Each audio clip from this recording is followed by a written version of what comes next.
Richard's sleek black Range Rover pulled into the driveway of his palatial Lagos mansion just as the late afternoon sun dipped low, casting long shadows over the compound. He stepped out in his tailored white linen shirt, sunglasses still on, looking every bit the confident man who thought he owned the world. Beside him, Cynthia, his mistress, giggled as she adjusted her designer handbag, still glowing from their 2-week vacation in the Maldives. They were flush with memories of champagne breakfasts, luxury yachts, and whispered promises of eternal passion. For Richard, the vacation had been an escape, a celebration of indulgence, far removed from the suffocating presence of his wife Clara, who he assumed would always be waiting at home, silent and compliant. As they dragged in their designer luggage, Cynthia teased him about what excuse he'd give Clara this time. Richard only smirked, brushing it off with his usual arrogance. He had long convinced himself that Clara was too timid, too tied to the comforts of wealth, to ever defy him. She had endured his late nights, ignored his whispered phone calls, and even tolerated the brazen sight of Cynthia occasionally stepping into her home. She won't go anywhere, he told Cynthia with certainty. Women like her stay because they have nowhere else to go. His voice was full of pride, but a tiny unease lingered deep in his chest, an unease he quickly drowned with bravado. The house welcomed them in silence. No aroma of Clara's cooking, no footsteps echoing on the polished marble tiles. The stillness felt unusual, but Richard brushed it aside, attributing it to the staff's laziness. Cynthia slipped off her heels, humming a tune from the resort, while Richard pressed the button to summon a maid. When no one appeared, he frowned. Something about the air in the mansion felt different, emptier, colder, as if it had been stripped of life. But Richard shrugged and told himself it was nothing. Richard moved through the expansive living room, scanning the familiar walls lined with expensive art pieces. But his steps slowed as his eyes landed on the family portrait that had always hung above the grand piano. It was gone. The frame was missing, leaving behind a faint outline where it had rested for years. He dismissed it as a maid's error, yet unease began to stir within him. Upstairs, Cynthia opened the walk-in closet, expecting to mock Clara's old-fashioned dresses. Instead, she gasped. Half the wardrobe was empty. Clara's gowns, her jewelry boxes, her shoes, everything was gone. Only Richard's clothes remained, neatly pressed and untouched, as though someone had deliberately left him behind. Richard rushed up, his chest tightening. The bedroom, once filled with Clara's presence, felt alien. The dresser where she kept her perfumes was bare. Even her favorite Ankara head wraps, the ones she folded with care, had vanished. His gaze fell on the jewelry safe, now empty except for an old wristwatch he had discarded years ago. The emptiness screamed louder than words, each missing item a quiet declaration that Clara had finally acted on what he thought she never would. Cynthia, standing in the doorway, folded her arms with an uneasy smirk. "Looks like your quiet little wife grew a spine after all," she taunted. But her words carried a nervous edge. If Clara could leave, what else was she capable of? For the first time in years, Richard felt the walls of his fortress closing in. The silence was unbearable, pressing against his chest with a suffocating weight. He turned sharply, calling for the housemaid again, but the echo of his voice only highlighted the emptiness of the house. Even the staff, it seemed, were gone. A hollow pit formed in his stomach as the realization crept in. Clara had not simply left. She had erased herself from his life with surgical precision. It was Cynthia who spotted it first, lying alone on the dining table. A single envelope, neatly placed where Clara's hands once set family meals. Richard snatched it quickly, his heart pounding in a way he hadn't felt in years. He tore it open with shaking fingers, and his eyes raced across the simple handwritten words. "By the time you read this, I will be gone for good. Don't look for me. Don't call. Don't ask. You thought I would never leave. You were wrong."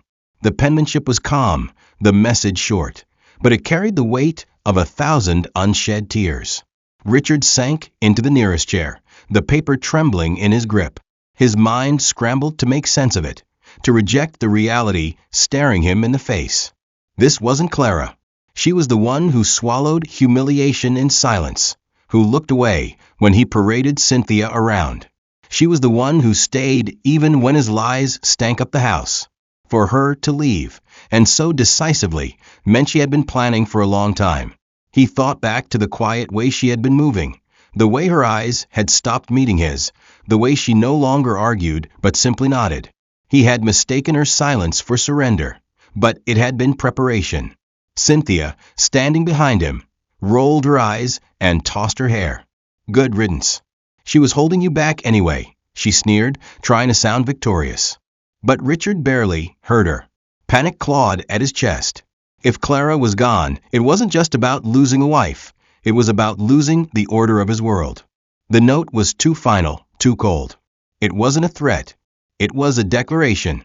And for the first time in years, Richard felt the sting of fear. That night, the mansion that once brimmed with life became a cavern of shadows. Richard lay on the king-size bed, but sleep refused to come. He stared at the ceiling fan whirring above him, every creak of the house reminding him of Clara's absence. He replayed old memories. Clara smiling on their wedding day, Clara holding their daughter for the first time, Clara waiting at the door when he returned late nights smelling of perfume that wasn't hers. For years, he thought her quiet endurance was weakness, but now he saw it for what it was, patience sharpened into resolve. Beside him, Cynthia scrolled through her phone, indifferent. The thrill of being the other woman had dulled now that Clara was gone. Richard noticed the change in her tone, the way she seemed more detached, as though calculating what staying with him might cost. He turned away from her, unable to find comfort in her presence. The bed felt foreign, stripped of the warmth that Clara's quiet spirit once gave it. He had never felt so restless, so cornered in his own home. By dawn, his eyes were bloodshot from a night of pacing the halls. Every corner reminded him of Clara's touch.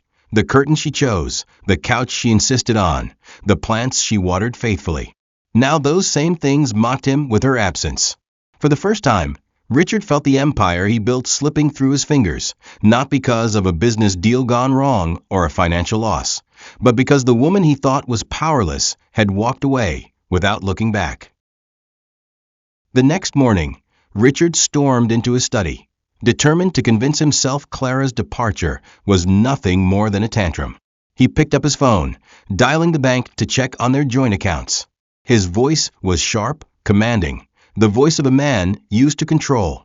But when the bank manager politely informed him that Clara had already withdrawn her portion, legally, cleanly, and days before his return, his throat went dry.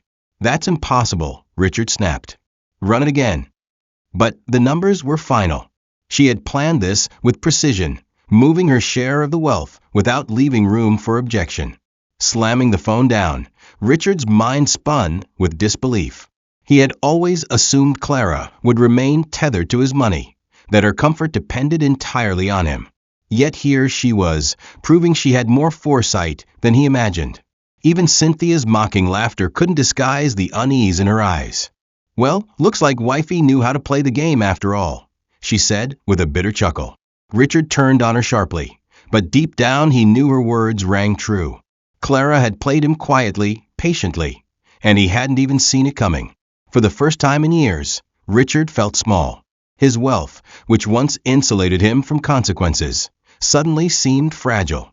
Clara had not only left him emotionally, she had made sure to protect herself financially. It wasn't a simple walkout, it was a carefully executed escape. He sat back in his chair, staring at the floor, the weight of her defiance pressing on his chest like a stone. Later that day, Richard found the old housemaid, Mama Esther, in the servants' quarters, folding the last of her belongings into a bag. She looked at him with tired, knowing eyes. "Madam told me to go home after your return," she said softly, avoiding his gaze. Richard demanded answers. Where had Clara gone? Who had helped her? But Mama Esther only shook her head. "She told me not to say anything." She said silence was the only way she could truly leave. Her words were heavy with loyalty, a loyalty that Richard realized he had squandered long ago. Mama Esther described how Clara had quietly packed her things over weeks, disguising her movements so Richard would not suspect. Every day, she took small pieces, clothes, jewelry, even important documents, until the house slowly emptied of her essence. She was calm, sir. Calm like a woman who had already made her peace, Mama Esther said. Richard's hands trembled with rage, not at the maid, but at the realization that Clara had been 3 steps ahead of him while he basked in his illusions of control. Unable to bear it, he lashed out, yelling that Clara had no right to leave like this, no right to take their daughter. But Mama Esther's quiet reply silenced him. She gave you years, Olga. You gave her nothing but pain. She finally chose herself. The truth cut deeper than any insult. For the first time, Richard realized how blind he had been to Clara's strength. By evening, Cynthia grew restless. She paced the mansion, her heels clicking against the marble, her voice dripping with irritation. Richard, this isn't what I signed up for. You told me she would always stay in her corner. Now she's out there, taking money, maybe even planning to ruin you. What if she comes after everything? Her tone was sharp, revealing the cracks in her confidence. Richard snapped at her, telling her to stop panicking, but his own heart was racing. The truth was, Clara didn't need to ruin him. Her absence alone had already dismantled his world. Cynthia, however, wasn't interested in loyalty or love. She was interested in security. And the more Richard unraveled, the more insecure she felt. The thought of being tied to a man whose empire might be slipping unsettled her. Her once playful laughter had turned into sighs of irritation and thinly veiled threats. That night, Cynthia withdrew further, retreating to the guest room under the guise of needing space. Richard pretended not to care, but her distance only deepened his isolation. He had traded a faithful wife for a restless mistress, and now both women were slipping beyond his grasp. The irony stung bitterly. Clara's departure haunted Richard's thoughts so intensely that his mind wandered back to the early years of their marriage. He remembered the young woman who once looked at him with admiration, who believed his promises of loyalty and partnership. But over time, admiration turned to resignation as his late nights grew frequent and his whispers into the phone became harder to hide. She had caught glimpses of Cynthia long before Richard ever admitted it, but she never confronted him openly. Instead, Clara swallowed the pain, burying it under a calm exterior that Richard mistook for weakness. Night after night, she endured the humiliation of lying awake in a cold bed while Richard paraded his affair in her face. Friends advised her to leave, but Clara stayed, for her daughter, for the hope that maybe one day he would change. But as the years passed, she learned that waiting for Richard's change was like waiting for rain in the desert. Quietly, she began to change herself instead. She started saving, gathering courage, and planning her eventual exit. Each smile she forced, each silence she kept, was part of a carefully constructed mask hiding her growing resolve. Now, as Richard sat in the empty mansion, he realized the truth he had ignored for so long. Clara hadn't been weak. She had been patient. Her silence wasn't surrender, it was strategy. And while he wasted years flaunting his mistress, Clara had been building the strength to walk away without looking back. It took Richard 3 days of desperate searching before he finally tracked Clara to a modest apartment in a quieter part of the city. Standing outside the door, he felt a surge of anger mixed with fear, emotions he hadn't felt in years. He banged loudly, his voice echoing through the hallway. "Clara, open this door. We need to talk." For a moment, he imagined she would obey like before, that she would appear with lowered eyes and trembling hands. But silence greeted him. Only the faint sound of his daughter's laughter came from within, a sound that once warmed him, but now cut through his chest like glass. He knocked again, softer this time, pressing his forehead against the door. "Clara, please. Don't do this. You can't just walk away from me. From us." His words sounded hollow, more like a plea than a command. Behind the door, Clara stood still, her arms folded tightly across her chest. She heard his voice crack in a way it never had before, but she did not move. She had promised herself that once she left, there would be no turning back. Her silence was her answer, and it was louder than any words she could have spoken. After minutes of unanswered knocking, Richard's temper flared again. He threatened lawyers, custody battles, anything that could intimidate her into responding. Still, the door remained closed. Finally, exhausted, he stumbled back down the stairs, his pride fractured. Clara had not only left him, she had stripped away the power of his presence. For the first time in his life, Richard realized that his voice no longer carried authority over her. The next evening, Richard managed to reach his daughter through a call. He expected tears, maybe even longing for her father's return. But when her voice came through, it was steady and cold. "Daddy," she said, "I don't want to come back. I'm staying with Mommy." Richard swallowed hard, forcing a smile into his tone. "Sweetheart, this is just a misunderstanding. You belong at home with me." There was a long silence before she replied, "Home stopped feeling like home when you let her," her voice cracked, "when you let her take your place beside you." Richard's chest tightened. His daughter's words struck harder than Clara's note. It was one thing to lose his wife, but to lose the affection of his child was unbearable. He tried to argue, to explain that things weren't so simple, but she cut him off with a finality that left him shaken. "You lost me when you chose her," she said, and then the line went dead.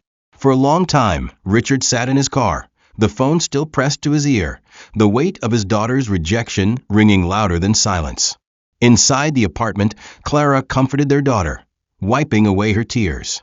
Though she too felt the sting of broken family ties, she knew this was the price of freedom. Her daughter's decision strengthened her resolve. She had not only walked out for herself, she had walked out for the child who deserved better than growing up watching her father's betrayal. Back at the mansion, Cynthia's patience was thinning. She was used to the thrill of being the secret, the exciting distraction. But now, with Clara gone, she was exposed to the full weight of Richard's unraveling. His temper was shorter, his charm gone. He spent hours pacing, making desperate calls, and staring out windows as though expecting Clara to return at any moment. Cynthia, no longer amused, grew bitter. "Why are you still chasing her?" she snapped one night. "You have me. Isn't that what you wanted all along?" Richard turned on her with blazing eyes. "You don't understand. She's my wife. She's the mother of my child. You can't replace that." Cynthia froze, stunned by the sharpness in his tone. In that moment, she saw the truth. Richard's panic was not just about losing Clara, it was about losing the stability she had provided. Cynthia, for all her beauty and charm, could never fill that role. She realized she was nothing more than a temporary thrill, a shadow of the woman Richard had taken for granted. The argument spiraled, voices echoing through the hollow mansion. Cynthia demanded more attention, more promises, more proof that she wasn't wasting her time. But Richard, consumed with panic and regret, could give her nothing. Their once playful romance now felt like chains pulling both of them down. For the first time, Cynthia wondered if staying with Richard was worth the chaos that surrounded him. Meanwhile, in her small apartment, Clara was beginning to taste peace for the first time in years. She woke up early, prepared breakfast with her daughter, and walked her to school without the heaviness of a mistress lurking in the background. The simplicity of her new life felt like freedom. Though her surroundings were modest compared to the mansion she had left, the air felt lighter, the walls warmer, and the silence comforting instead of oppressive. She picked up a part-time job at a local shop, something Richard would have mocked her for in the past. But Clara found dignity in it, pride in earning her own money without depending on him. Each day she grew stronger, her steps surer, her smile less forced. Her daughter noticed it too, often wrapping her arms around Clara and whispering, "You're happier now, Mommy." Those words healed Clara more than riches ever could. At night, she would sit by the window watching the city lights, reflecting on the years she had lost. But instead of drowning in regret, she embraced her new chapter. She had escaped a gilded prison, and now she was building something real, brick by brick, moment by moment. Clara was no longer the silent woman in Richard's shadow. She was becoming herself again. The storm finally broke one night when Cynthia came downstairs with her suitcase. Richard, half drunk on whiskey, looked up from the couch, confusion flashing in his eyes. "Where are you going?" he demanded, though his voice lacked the authority it once carried. Cynthia's lips curled into a cold smile. "I didn't sign up to babysit a broken man. You're not the Richard the First fell for. You're weak, obsessed with a woman who doesn't even want you." Her words dripped with venom, and though Richard tried to rise, his legs wobbled beneath him. He begged her to stay, even reaching for her hand, but she pulled away. "You can't give me security anymore. You can't give me peace. All you have left is your regret," she spat. For years, Cynthia had thrived in the thrill of being the other woman, but with Clara gone, the thrill was gone too. She had been left with a man unraveling before her eyes, and she refused to sink with him. Without another glance, she wheeled her suitcase out the door, her heels clicking like a gavel, sealing his fate. Richard stood there in silence as the door slammed shut. For the first time, the mansion truly echoed with emptiness. The mistress he had chosen over his wife had now abandoned him too. He staggered back into the living room, staring at the half-empty glass on the table. Clara had left him with dignity. Cynthia had left him with nothing but shame.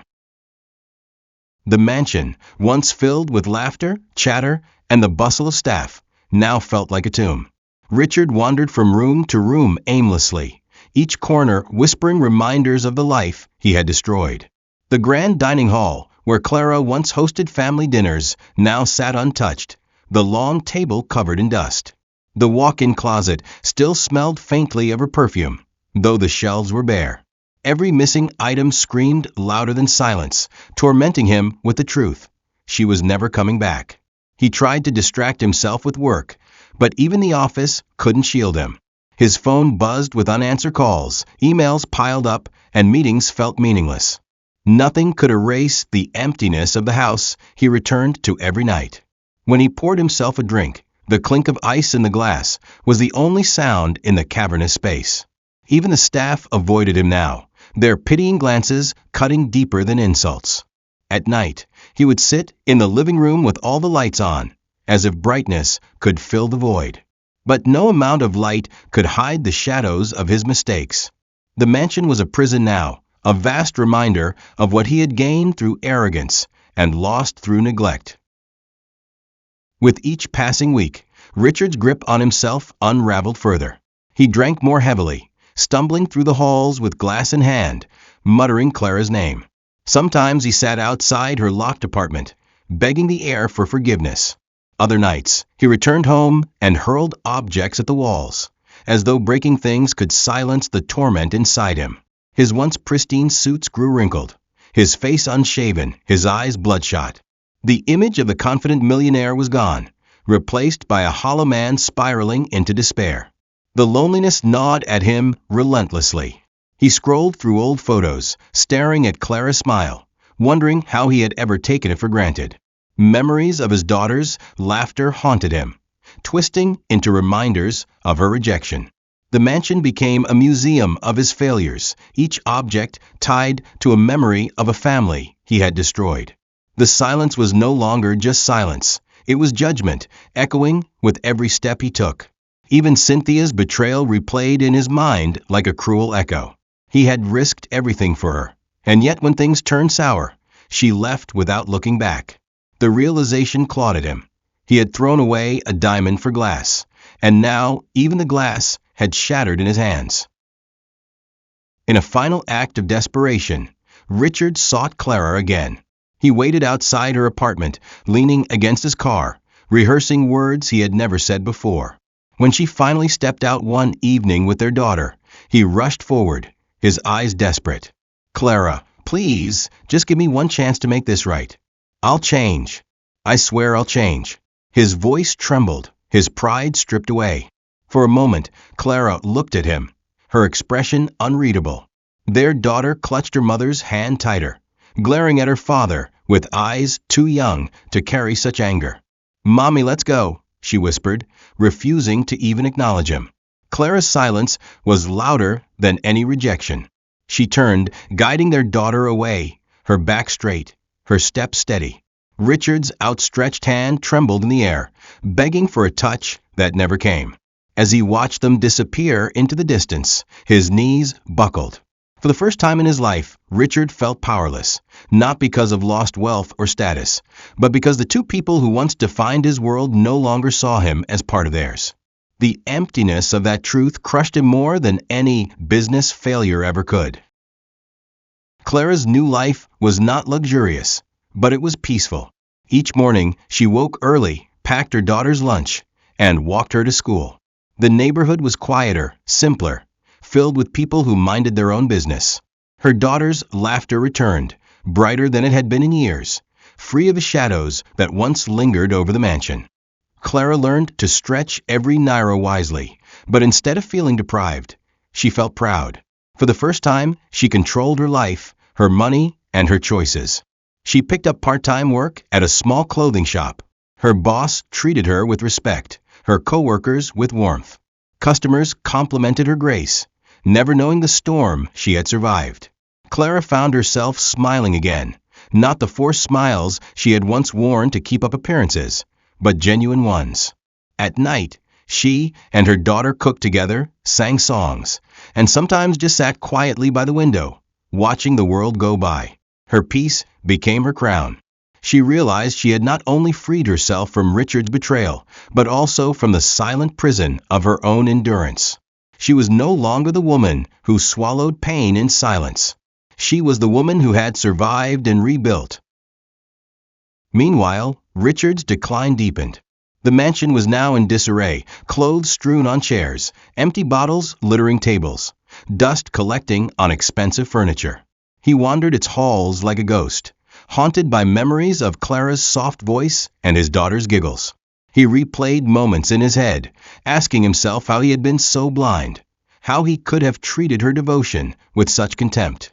Each memory was a blade carving deeper into his conscience. Wealth, once his fortress, now mocked him. The cars in his garage, the luxury watches on his dresser, the imported wines, none of it mattered. None of it could fill the void Clara's absence left. He caught himself dialing her number late at night, only to hang up before the call could connect. He longed for her forgiveness, yet he knew she had none to give. He had gambled away his family for temporary pleasure, and now the cost had come due.